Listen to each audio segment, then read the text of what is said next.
Feliz sábado. Feliz sábado, querido irmão, querida irmã. Feliz sábado, querido aluno, querida aluna que está longe da gente agora. Com certeza, um sábado bem diferente do que a gente está acostumado, né, gente? Afinal, a gente é família. E família gosta de estar junto, gosta de comer junto, gosta de conversar e gosta principalmente de estar junto na igreja. Mas eu queria ler um texto que eu li hoje que eu gostei muito e eu queria compartilhar com vocês. Igreja não fecha. O que fecha é o local do culto. A igreja somos nós. Em cada lar neste momento, uma igreja. Lares fortalecidos pelo Espírito Santo. Provavelmente você, como nós, gostaria de estar reunido, mas nós podemos até estar afastados fisicamente, mas nós estamos conectados através desse vídeo, mas principalmente através do Espírito de Deus que nos une. Num momento como esse, que a gente pode dizer, né, meus colegas aqui, de comoção mundial, o mundo está estático com o que está acontecendo, nós estamos vivendo essa situação pela primeira vez, igreja fechada, a gente sem poder se reunir.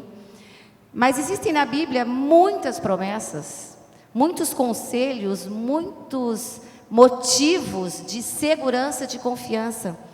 E eu queria nesse momento ler com vocês o meu salmo favorito. É o Salmo 27, o verso 1.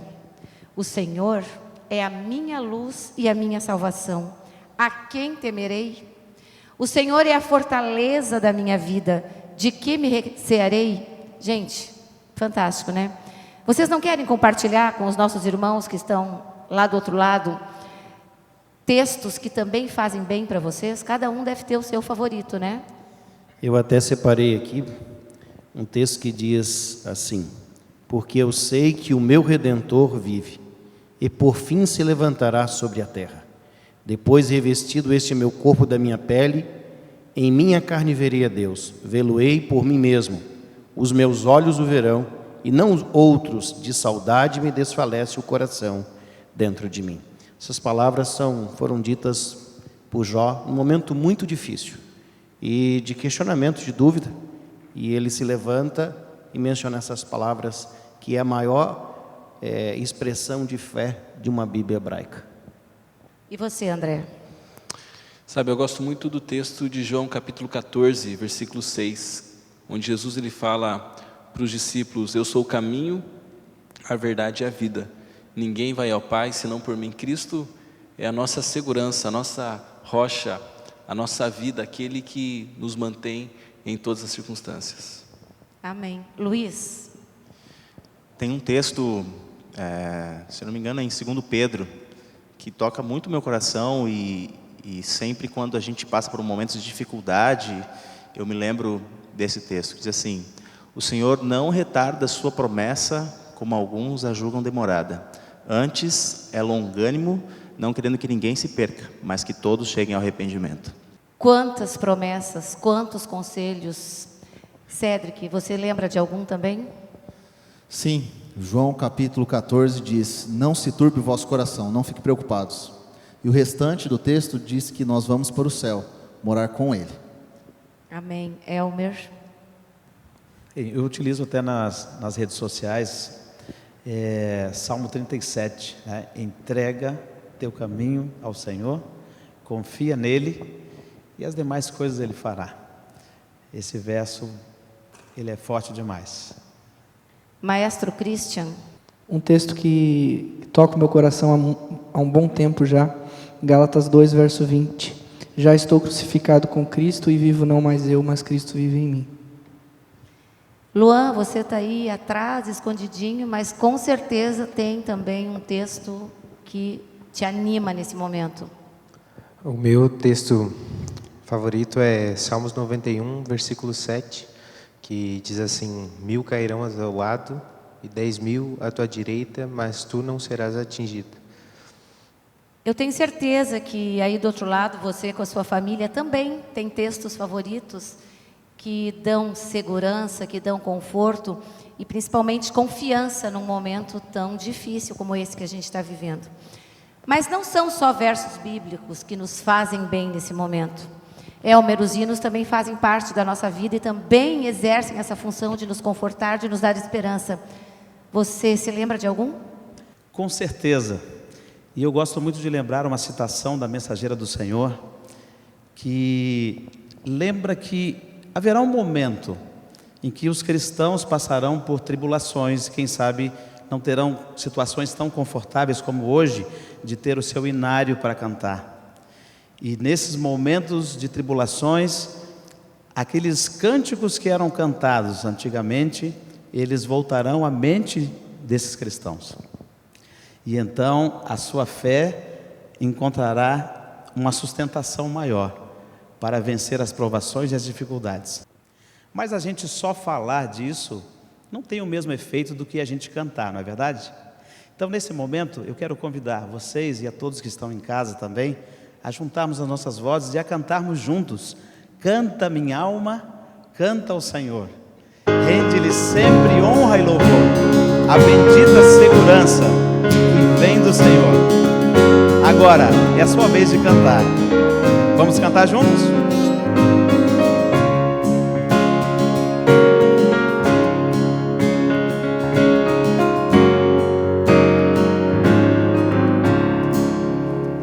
Que segurança sou de Jesus, eu já desfruto bênçãos da luz.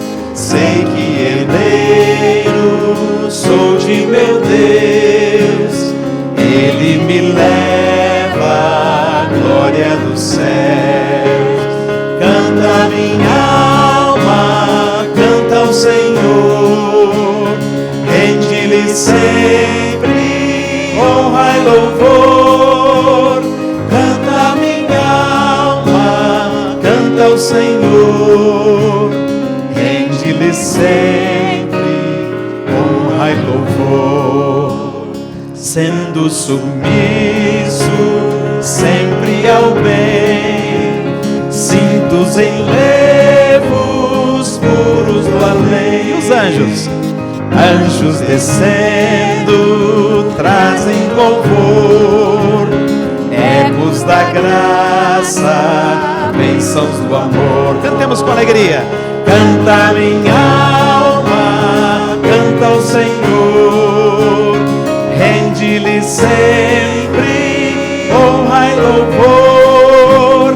Canta minha alma, canta ao Senhor, rende-lhe sempre honra e louvor. Sempre vivendo em seu grande amor, me regozijo em meu Salvador. Como seguiremos então? Esperançoso, Vivo na luz, quanta bondade tem meu Jesus. Cantemos com alegria. Canta minha alma, canta ao Senhor, rende-lhe sempre honra e louvor. Canta minha alma, canta ao Senhor, rende-lhe sempre honra e louvor. Amém. Vamos juntos orar? Querido Deus, muito obrigado, Senhor, por nos chamar de teus filhos. Obrigado, Senhor, porque nos traz a tua palavra, nos traz ao teu louvor, para que possamos nos aproximar de ti. Limpe, Senhor, a nossa mente, o nosso coração, para que o Espírito Santo possa morar aqui dentro e transformar a nossa vida, para te honrarmos nesse deleitoso sábado. Em nome de Jesus. Amém. Talvez muitos de nós, nesses momentos de crise, de dificuldade, fiquemos pensando como serão os próximos dias, como ficarão os nossos sonhos, os nossos planos, aquilo que tivemos pensado para frente. Muitas coisas já passaram, já foram mudadas e a gente se questiona. Mas os nossos sonhos, os nossos planos, quando colocamos nas mãos de Deus e quando são sonhados com Deus, nós temos que confiar que Ele fará o melhor. E essa música agora fala exatamente isso, que nós possamos, em meio a tantas incertezas, possamos confiar que Deus estará cuidando daquilo que Ele colocou em nosso coração para sonharmos juntamente com Ele. Preste atenção nessa música e que essa também seja a sua oração.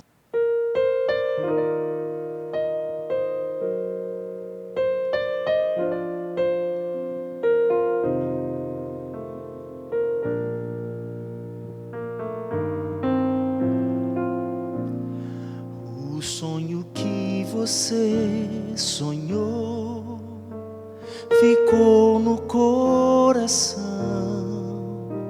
Foi Deus quem colocou.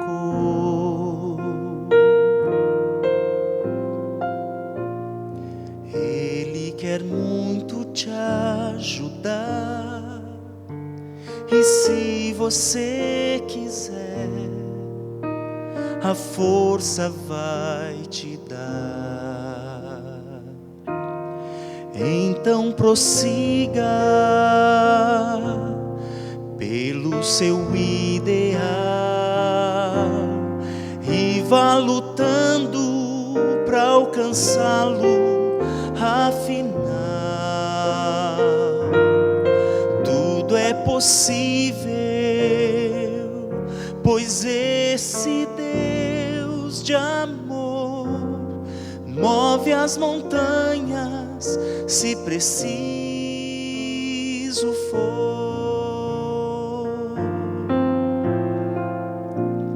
Se for difícil caminhar, você pode pensar que não vai conseguir,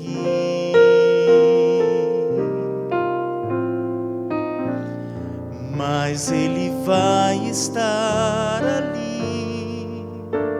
a cada passo seu, tomando sua mão. Então prossiga pelo seu ideal e vá lutando para alcançá-lo, afinal tudo é possível, pois esse Deus de amor move as montanhas se preciso for. Então prossiga pelo seu ideal e vá lutando para alcançá-lo, afinal tudo é possível, pois esse Deus de amor move as montanhas se preciso for. Move as montanhas se preciso for.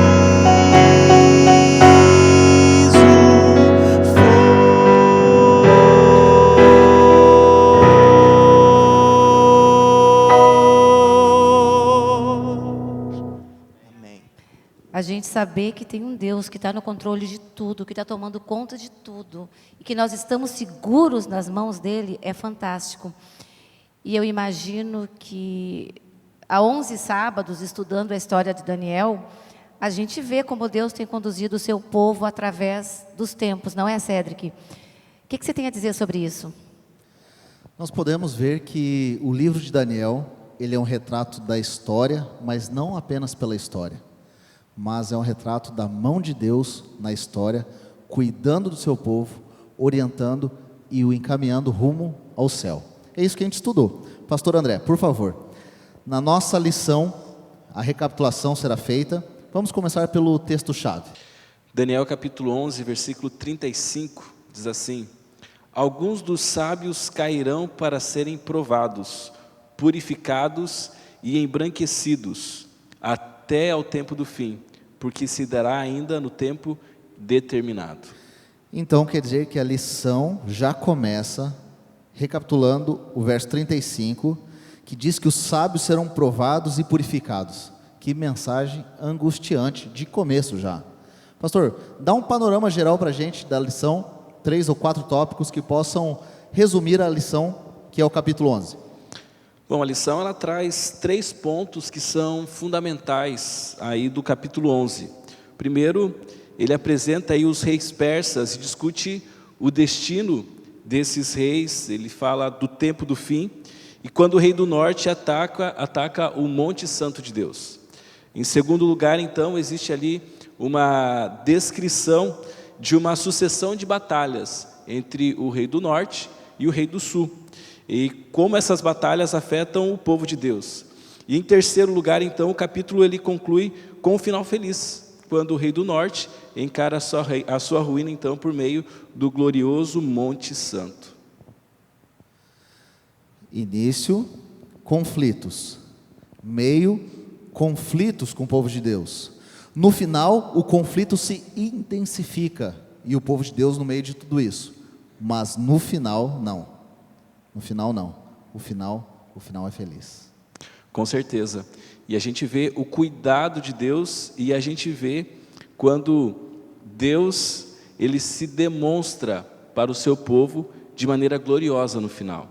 Mas antes tem todo um contexto histórico, literal, que precisa ser amplificado aí, pastor Cedric. Você pode dar para nós essa visão? Claro, infelizmente com o tempo a gente não pode pegar detalhes minuciosos quanto à história. Mas se a gente pudesse resumir, a gente está estudando que o governo da Pérsia seria atacado. Estudando a história a gente descobre, Daniel capítulo 8, capítulo 9, capítulo 11, que esse ataque foi feito pela Grécia. Neste ataque feito pela Grécia ao governo da Pérsia, se partiria o reino da Grécia em 4, norte, sul, leste, oeste, 4 ventos, e foca em 2, o governo do norte quanto do sul. O governo do norte tomaria uma ênfase, que na Bíblia nos dá a entender que é uma ênfase de uma luta espiritual, e o governo do sul, uma luta para deixar o espiritual de lado. Só que esses 2 reinos começam a lutar entre si, lutam, daqui a pouco a luta tenta ser apaziguada por uma aliança, um casamento, não dá certo, continua lutando, e agora sim o governo vai contra o povo de Deus. Esse é o contexto histórico. Pérsia, Grécia, que toma um novo sentido, Roma pagã, Roma papal, e o tempo do fim contra a igreja de Deus. É interessante também ver que no capítulo 11 traz para nós ali uma transição dos reis helenistas, dos poderes ali helenistas, para a Roma pagã. É interessante a gente pensar nisso, porque quando nós vamos para o contexto histórico, para o contexto bíblico, a gente começa a perceber que o Monte Santo, ou a terra gloriosa ali é Jerusalém, Jerusalém que era governada por César Augusto, e ele é sucedido por Tibério. E Tibério é o imperador romano na época de Cristo. E a gente começa a perceber que aquilo que a profecia dizia lá em Daniel capítulo 11, começa então a se cumprir com Cristo. Quando Cristo ele vem aqui a essa terra e ele morre, justamente aí nessa época onde Tibério ele é o governador romano aí depois dessa transição da Grécia para Roma pagã. Se toda a Bíblia tem o centro, que é Cristo, como então, pastor, que o capítulo 11 nos mostra o centro sendo Cristo? Justamente dentro desse contexto. Quando nós olhamos Cristo como o príncipe aí, o ungido, ele foi morto durante o reinado de Tibério.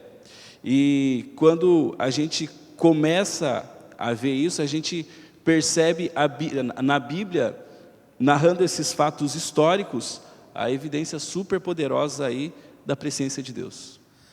Presciência de Deus e os atos de Deus, porque olhando a profecia, você pode olhar no capítulo 11 que parece que o mundo está desgovernado, como uma roda sendo jogada morro abaixo.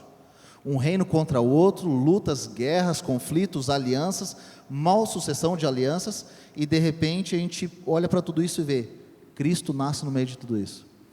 Eu quero dizer para você que se nós estamos vivendo no mundo hoje da forma que estamos, não sabemos o porquê das coisas, conflitos, finanças sendo abalada, preocupação no coração de muitas pessoas, pandemias, saiba que o mundo não está desgovernado. Parece que sim por causa do pecado, mas Deus com sua mão poderosa está por detrás de tudo, conduzindo o seu povo até a Canaã celestial. Pastor, o final desse trecho todo nos mostra então uma esperança, mas antes de chegar à esperança, vem um momento mais tenso, e aqui até uma dica para aquilo que a gente vai estudar semana que vem, o tempo do fim, quando tudo se intensifica. Mas antes desse momento, o que a gente pode aprender também do capítulo 11? Muito bem, a gente pode aprender algumas coisas aqui do capítulo 11. Veja, quando nós olhamos aqui, não só a expressão do tempo do fim, mas olhamos aí o reino do norte, que representa aí uma contrafação do verdadeiro de Deus, o verdadeiro reino de Deus, né? Tudo isso, toda essa contrafação, ela sempre está associada ao reino do norte. Quando a gente vai para o reino do sul, o reino do sul é o ateísmo. O grande conflito fala isso na página 869. O glorioso Monte Santo de Deus aí é uma designação simbólica do povo de Deus que está espalhado por todo o mundo. Então, a gente consegue perceber aí no capítulo 11 todo esse contexto da soberania de Deus, onde Deus ele vai agindo, reino do norte, reino do sul, através aí de poderes, através de guerras, e ainda assim existe um povo de Deus que está sendo preservado. E o povo de Deus está no meio disso. Eu te convido a lermos um pedacinho do capítulo 11, que nos mostra a intensidade ao redor do povo de Deus.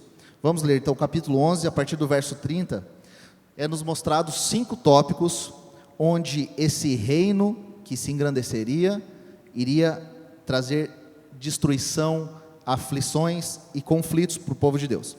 Verso 30 diz assim, porque virão contra ele navios, causarão tristeza, voltará e irá se indignar contra a aliança e fará o que lhe aprouver. O verso 30 mostra então o primeiro passo, a aliança sendo jogada de lado, representada pela salvação. Já no verso 31 diz que dali sairão forças que profanarão o santuário e vão tirar o sacrifício diário. O sacrifício diário no santuário é o ministério de Cristo sendo colocado de lado. Percebe?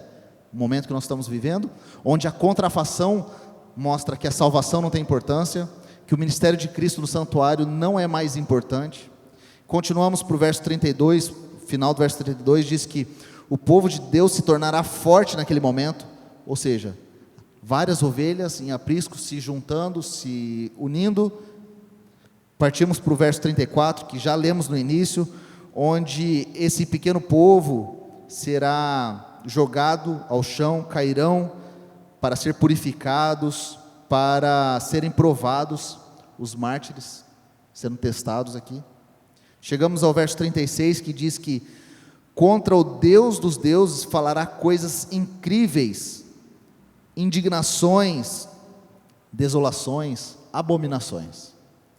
Esse é o contexto do tempo do fim, onde o reino mundial prediz e diz contra o Deus do céu. O ministério de Deus não tem mais validade, o ministério de Cristo do santuário, a salvação não tem mais importância. Os mártires, o povo de Deus será perseguido, mas não é o fim. Com certeza. É interessante que nos bastidores de toda essa batalha entre os reis do norte e o rei do sul, há apenas um grande conflito. E esse grande conflito é a grande controvérsia entre Deus e Satanás. E isso tem repercussões políticas, isso tem repercussões sociais aqui na Terra. E primeiramente esse conflito não tem que ver aí apenas com conquistas territoriais ou conquistas materiais. Esse grande conflito é uma batalha que ela é universal e tem um único objetivo, que é despertar a mente e o coração do ser humano.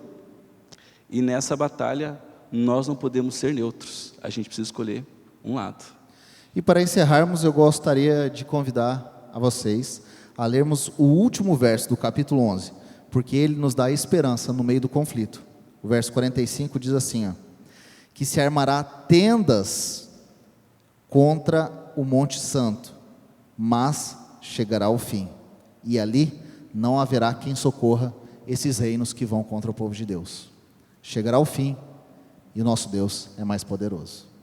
E o final será feliz, né? Que Deus te abençoe a confiar nessa promessa, porque as coisas que passaram foram provadas pela palavra, e as coisas que virão também serão. Confie. Que bom é termos essa certeza, né? Que bom é vermos que a palavra de Deus, ela nos traz os subsídios que a gente precisa para a gente continuar confiando.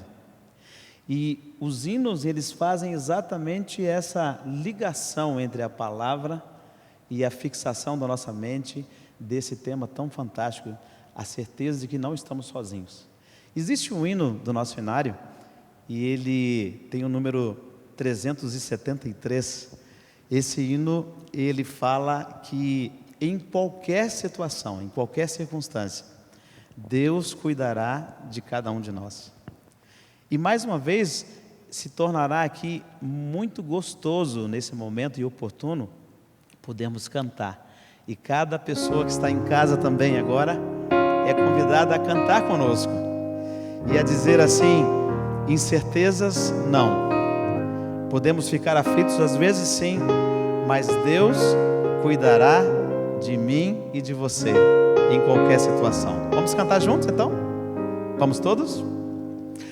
Aflito e triste coração, Deus cuidará de ti. Por ti opera a sua mão, Deus cuidará de ti.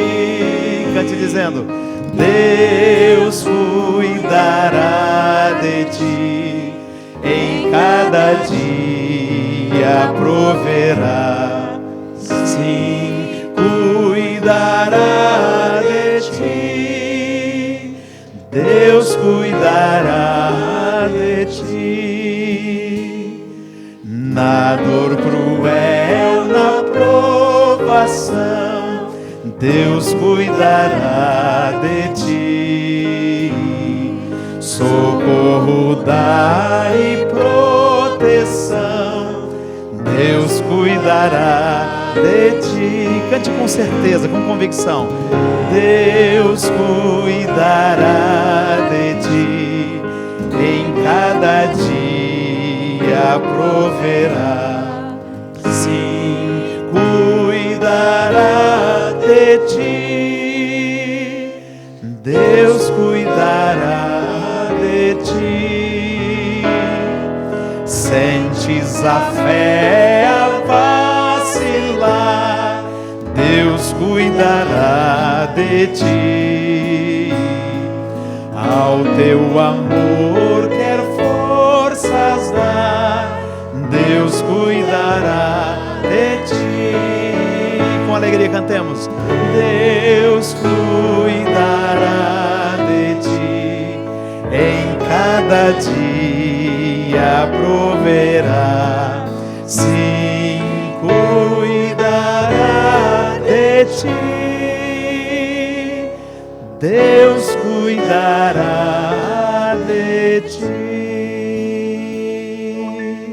Que maravilha é poder cantar disso, que maravilha. Esse conforto, essa segurança que nós temos de poder confiar, é onde nós podemos colocar nele tudo aquilo que temos, o que somos, os nossos anseios. E nós vamos cantar aquela música gostosa. Você que está em casa pode nos acompanhar nesse momento, cantando aquela música onde nós nos colocamos, nos depomos diante de Deus, para que Ele atenda a nossa oração. Cantemos juntos? Eis aqui, ó Senhor, os meus desejos todos, só Tu vês o que há em meu interior. Fraco estou e sem vigor, mas creio em Teu amor e a paz. Com Tua paz, vem, ó Pai, encher meu coração. A Bíblia fala que nada é impossível para o nosso Deus. Nós estamos vivendo num contexto difícil aqui, mas temos a certeza da soberania e do cuidado de Deus sobre esse mundo, como a gente estudou agora há pouco na lição, recapitulou na lição dessa semana. O nosso Deus, Ele cuida de nós, o nosso Deus, Ele zela por nós, e eu quero nesse momento convidar você, junto com a gente aqui, a de joelhos conversar com esse Deus, junto com a sua família, onde você está nos assistindo nesse momento. Fique de joelhos junto com a gente, vamos orar e colocar nas mãos de Deus os anseios, as dificuldades, para que Ele, como o Senhor da nossa vida, atenda.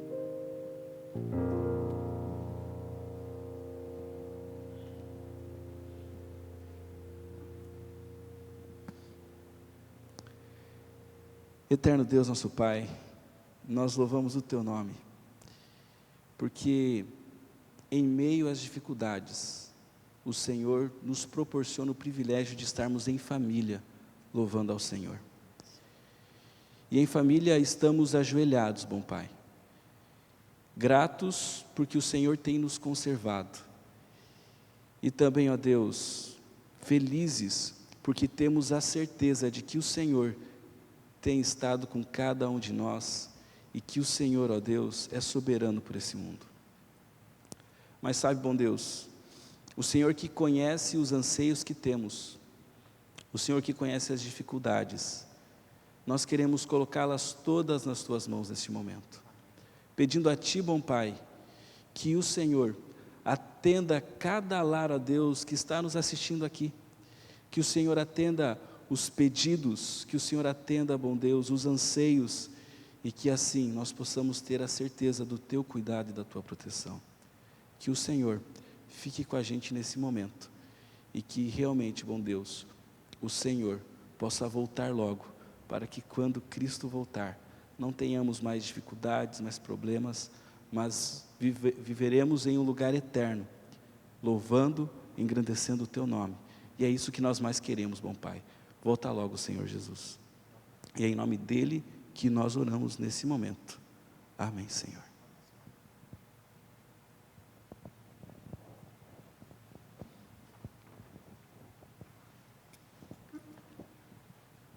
Nós temos há muito tempo ouvido promessas, ou melhor, nós temos ouvido uma promessa: virei outra vez.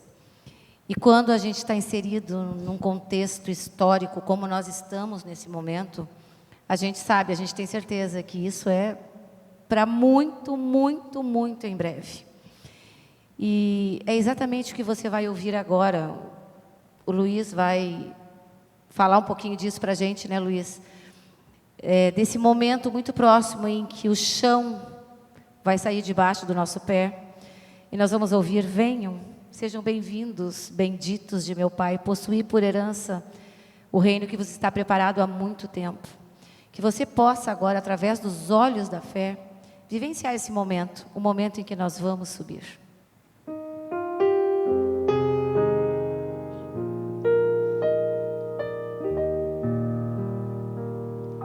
Há muito tempo tenho ouvido a promessa de que virás para resgatar os filhos teus. Nem Nem sempre é fácil, mesmo assim eu tenho crido que o mundo vai passar eterno, só é Deus.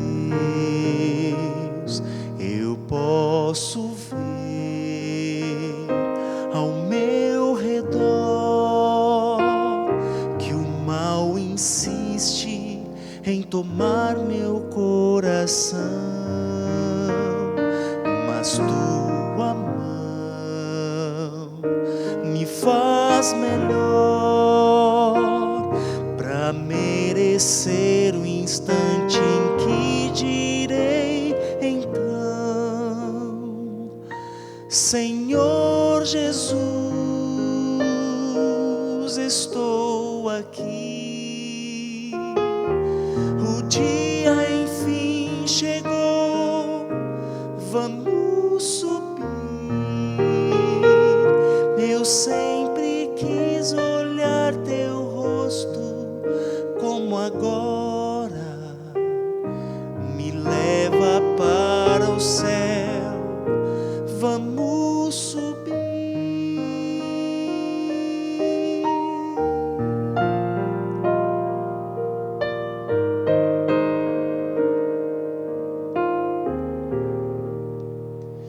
Mesmo que todos os amigos se afastem e que eu seja perseguido em meu viver, tua presença em minha vida é o que importa. Tenho a certeza de que não vou perecer. Eu posso ver ao meu redor que o mal insiste em tomar meu coração, mas tua mão me faz melhor para merecer o instante em que direi então: Senhor Jesus, estou aqui. O dia enfim chegou, vamos subir. Eu sempre quis olhar teu rosto como agora. Me leva para o céu, vamos subir. Já posso ver o lar que me espera. Já posso contemplar o seu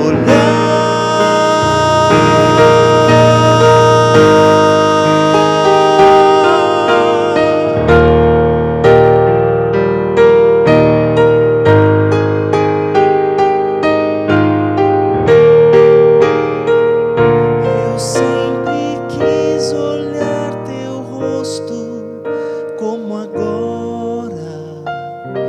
Me leva para o céu, vamos subir.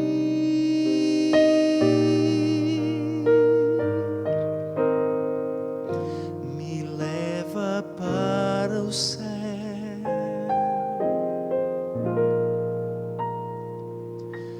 vamos subir.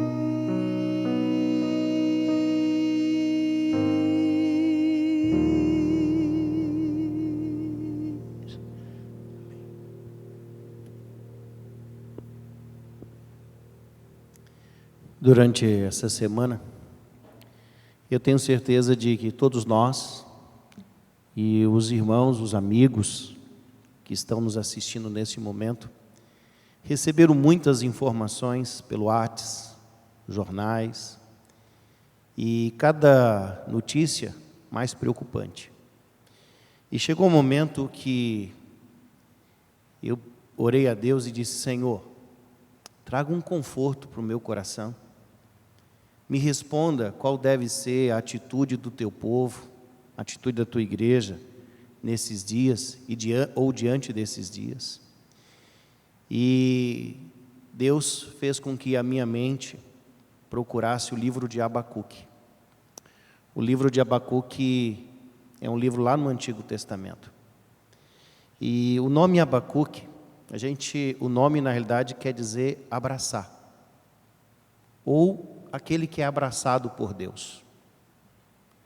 E a gente não sabe muita coisa a respeito de Abacuque, a sua posição social, a origem da sua família, mas Abacuque, ele foi um profeta de Deus muito diferente dos demais profetas. Jonas, Oséias, próprio Daniel, que a lição acabou abordando durante essa semana, porque nós estamos acostumados a olhar para o profeta como o porta-voz de Deus, aquele que recebe de Deus e fala ao povo. E Abacuque, ele inverte isso. Ele escuta, ele ouve o povo, então ele olha para Deus e ele questiona. E eu achei isso interessante, porque às vezes nós temos medo de questionar as coisas, até achamos que isso é pecado. E Abacuque era um profeta que tinha esse modelo. Ele sabia fazer perguntas, e ele tinha uma ousadia, ele queria as respostas.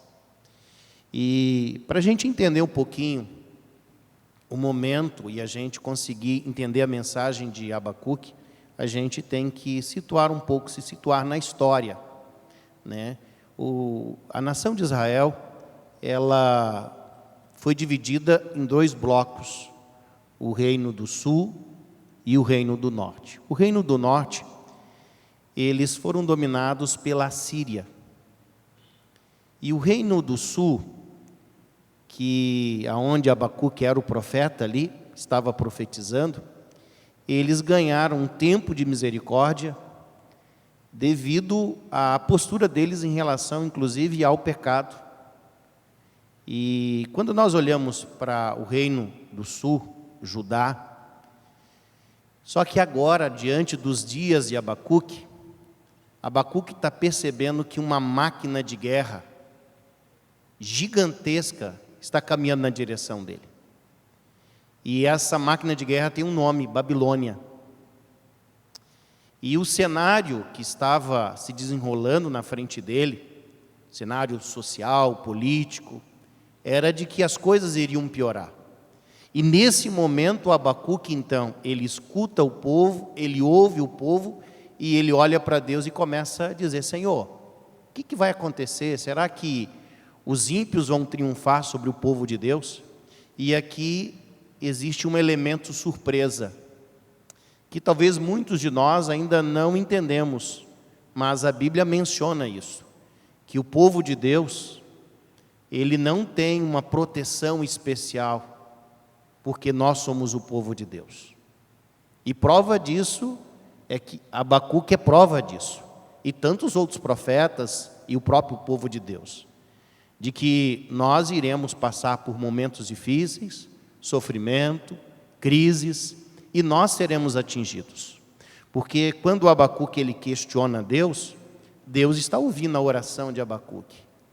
E quando Deus responde à oração de Abacuque, é aí que ele fica mais assustado ainda. Porque Abacuque ele começa o seu livro com dúvida, com angústia, com incerteza. E no momento que Deus responde, dizendo o que iria acontecer, Abacuque ele fica assustado. Mas porque o que iria acontecer? A Bíblia diz que Deus disse para Abacuque: olha, Babilônia vai vir realmente contra vocês. E Babilônia vai dominar e não vai demorar. E nesse momento, Abacuque ele poderia ter algumas opções: se tornar em uma pessoa incrédula, se tornar um gnóstico, abandonar, quem sabe, a sua tarefa como homem de Deus, jogar a toalha e dizer: olha, Senhor, eu desisto. Mas Abacuque, ele toma uma iniciativa muito especial. Ele sobe em uma torre e ele começa a orar. E diante dessa oração de Abacuque, Deus então, ele apresenta 3 garantias para Abacuque. E nessas 3 garantias, que estão no capítulo 2, Deus ele diz claramente para Abacuque assim, ó, o justo viverá pela fé. Deus está deixando claramente revelado para Abacuque que Deus cuida dos seus filhos. A nação de Babilônia é ímpia, vai dominar sobre vocês, vocês serão destruídos, vocês passarão dias difíceis, mas o justo viverá pela fé. Um texto que está presente no Novo Testamento, em pelo menos em 3 cartas do apóstolo Paulo.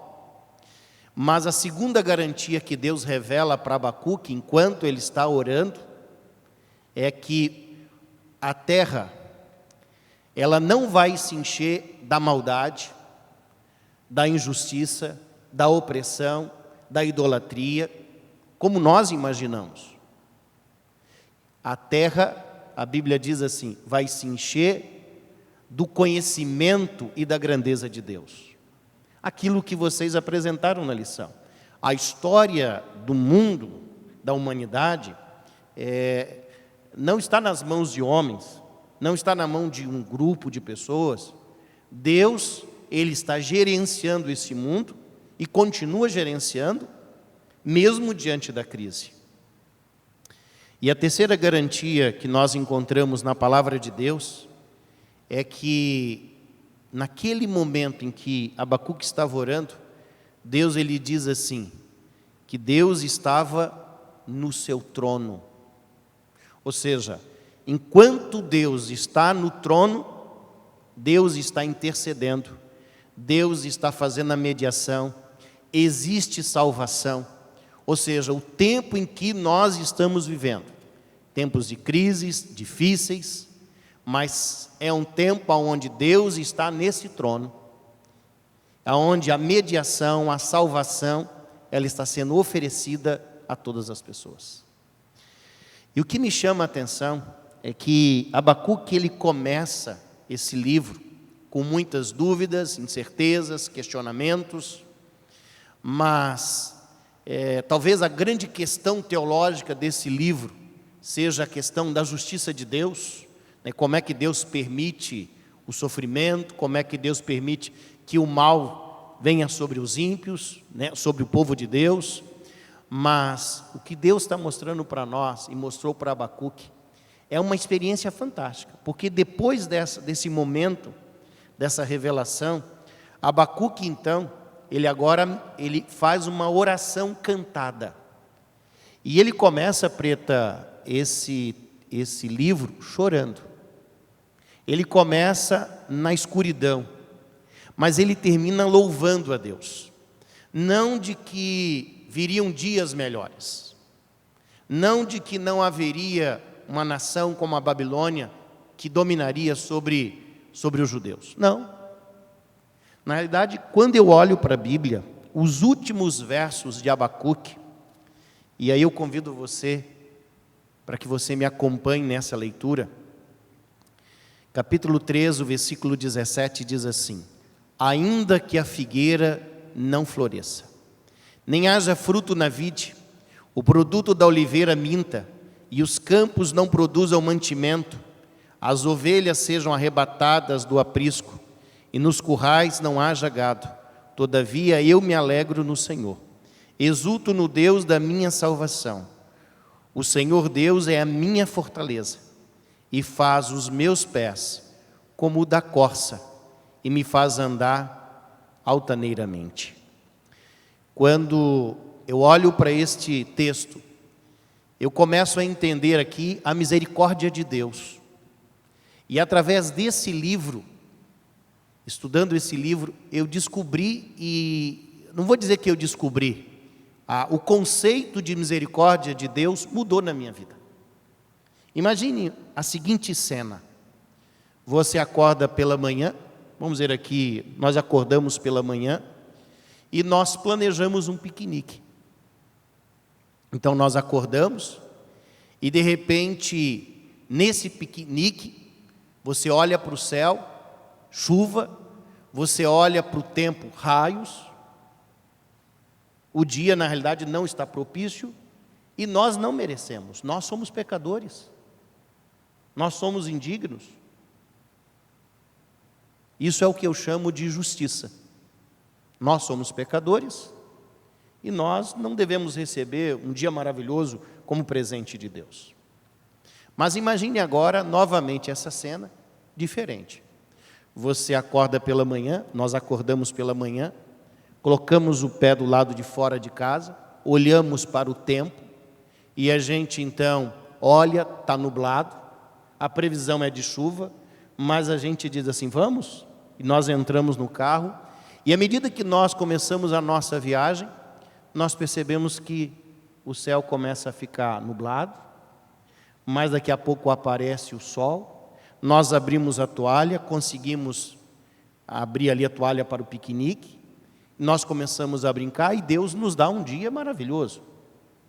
O nome disso é misericórdia. Mas o que é graça? Graça é você acordar em um dia e dizer assim, vamos ao piquenique, e você olha para o tempo, o céu está maravilhoso, o sol é maravilhoso, o clima está maravilhoso, perfeito. E a gente diz assim, graça. Ou seja, Deus nos presenteou. Quando nós olhamos para o texto bíblico, e nós olhamos para a história do povo de Deus nos dias de Abacuque, eu digo para vocês que misericórdia é uma segunda chance que Deus dá. Não é algo pacífico, ou seja, Deus simplesmente olha para mim, para você e diz assim, ó, deixa isso aí do jeito que está, eu não quero mexer com ele. Isso não é misericórdia. Misericórdia é uma ação de Deus, onde Deus está estendendo novamente, dando para nós a sua misericórdia, uma segunda chance.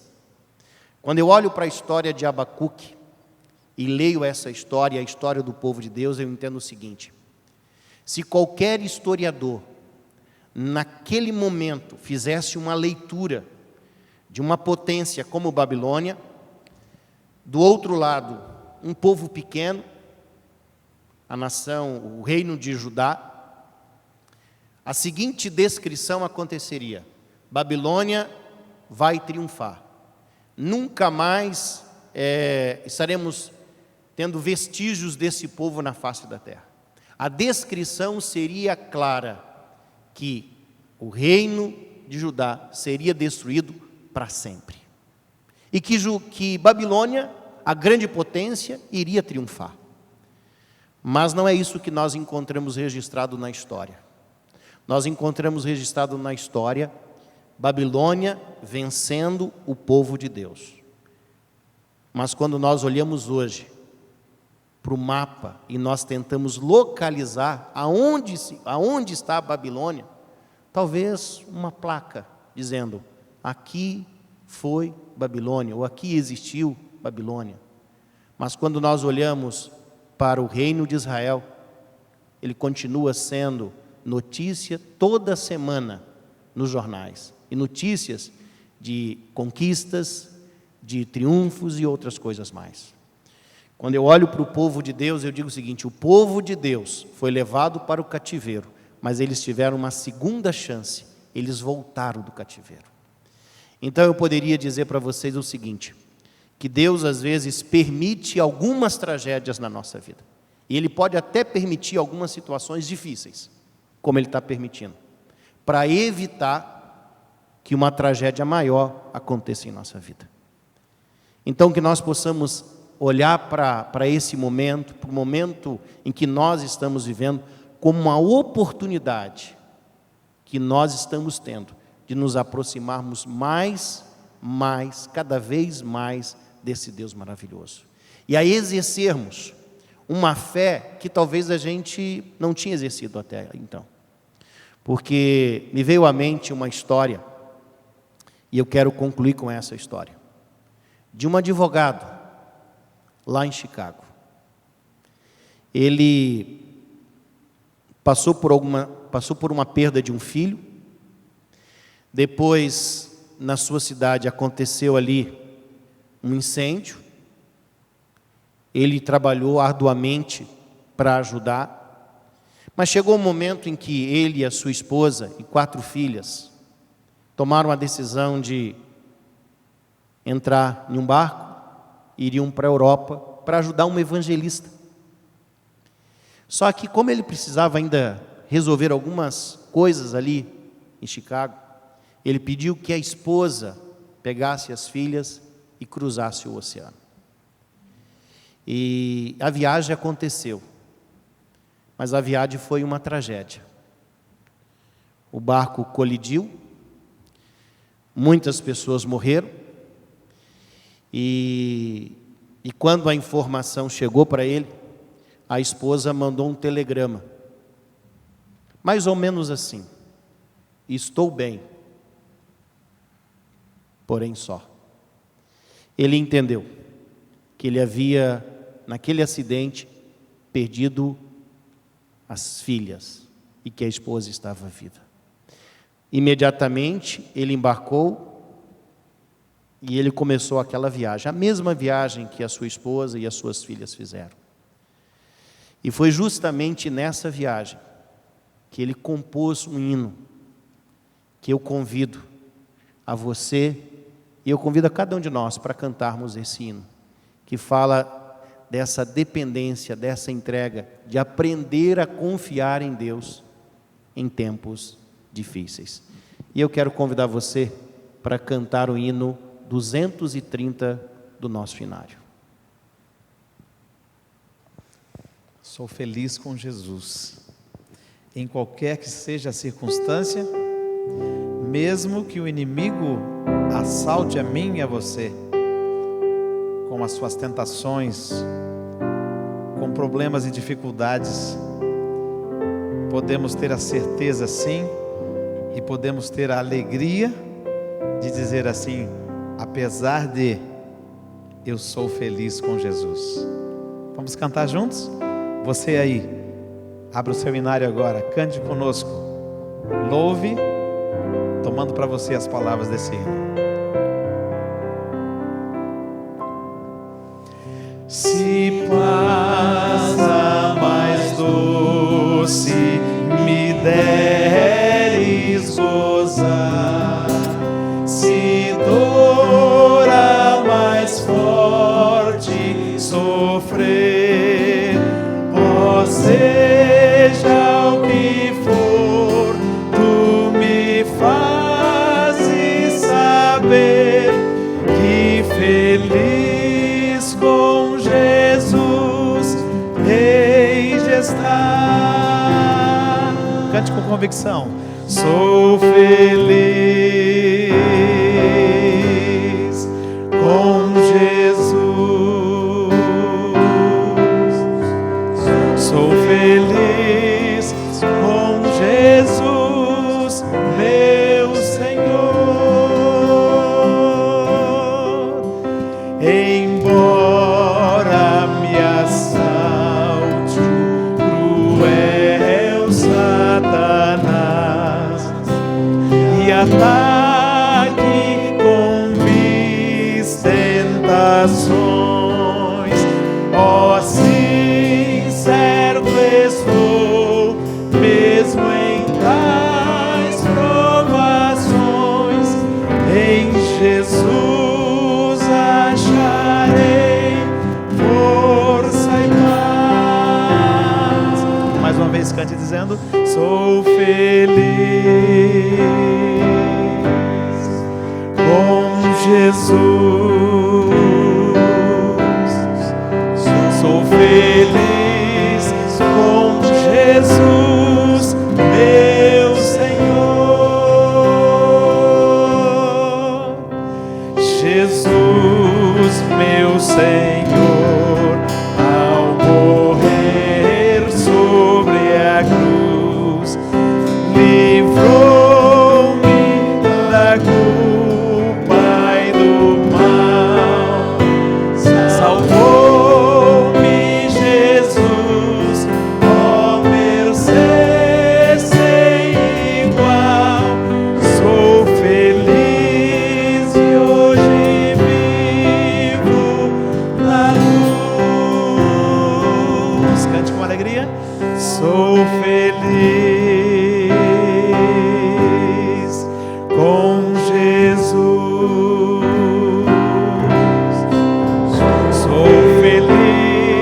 Sou feliz com Jesus, meu Senhor.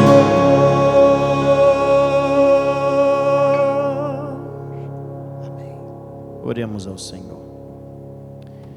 Grandioso Pai que estás nos céus, obrigado, Senhor, por essa mensagem. Obrigado pela Tua palavra que é viva, é verdadeira, nos direciona sempre para o momento e para o lugar certo. Que nós possamos, Senhor, independente dessa crise, independente da situação em que nós estamos vivendo como país, como mundo, que nós possamos aprender a confiar e a ter certeza de que a nossa vida está nas mãos do Senhor. Que nós possamos aprender que diante das perdas, das lutas, Deus continua sendo o nosso Deus. Que nós possamos aprender a confiar cada vez mais. É o que nós suplicamos em Cristo Jesus. Amém. Amém. Meus irmãos, foi tão bom estarmos juntos. Foi bom ter a família reunida aqui nessa manhã de sábado, mesmo que fisicamente longe, mas estamos conectados com Jesus e, consequentemente, uns com os outros. A gente se encontra no próximo sábado para mais um culto de adoração e louvor ao nosso Deus. E oremos para que esse momento passe o mais rápido possível. E não se esqueça, agora às 11 horas, assiste lá Pastor Ayrton Keller, num culto ao vivo, também com uma mensagem especial para a nossa igreja nesse momento. Um feliz sábado a todos.